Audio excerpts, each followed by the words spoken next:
Assalamualaikum warahmatullahi wabarakatuh.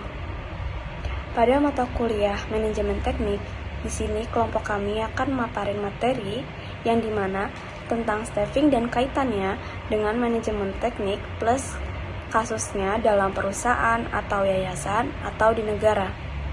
Sebelum masuk materi, di sini saya akan memperkenalkan anggota saya. Yang pertama, Muhtafiz Mubasir, yang kedua Dwi Chandra, dan yang ketiga ada Andika Nurmalevi. Pada slide pertama, di mana optimalisasi staffing dalam manajemen teknik, studi kasusnya di penerapan di perusahaan.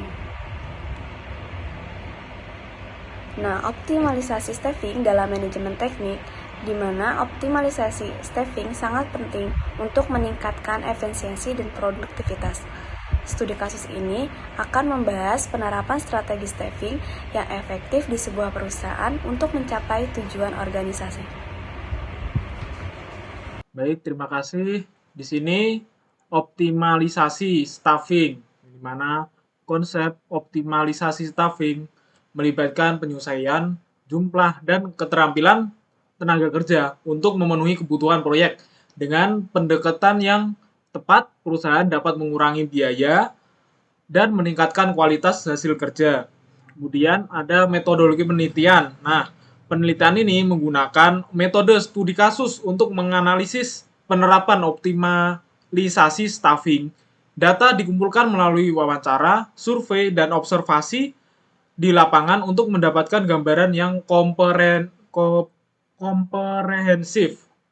Kemudian ada hasil penerapan. Hasil dari penerapan strategi ini menunjukkan peningkatan efisiensi dan produktivitas perusahaan, mengalami pengurangan waktu proyek dan biaya operasional, serta meningkatkan kepuasan kepada pelanggan. Kemudian, tantangan yang dihadapi, meskipun ada banyak keuntungannya, penerapan optimalisasi staffing juga menghadapi tantangan seperti resistensi perubahan dan keterbatasan sumber daya.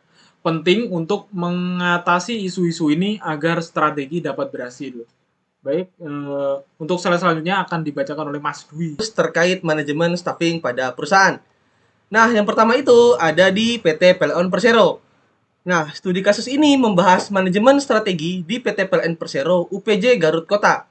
Fokusnya adalah pada efisiensi internal dan kepuasan pelanggan untuk mencapai visi dan misi perusahaan. Strategi yang diterapkan termasuk peningkatan kualitas SDM, efisiensi operasi dan inovasi produk serta layanan. Kemudian untuk contoh yang kedua ada di PT Nestle Indonesia. Nah, studi kasus ini mengeksplorasi perencanaan dan pengembangan sumber daya manusia di era Society 5.0. Tantangan yang dihadapi termasuk penyesuaian kebutuhan tenaga kerja dengan perkembangan teknologi dan tren pasar yang cepat. Perusahaan harus menciptakan lingkungan kerja yang inovatif dan responsif untuk menarik dan mempertahankan karyawan terbaik. Lanjut, ada PT Wijaya Karya Persero Tbk. Studi kasus ini menyoroti penerapan manajemen human capital di PT Wijaya Karya.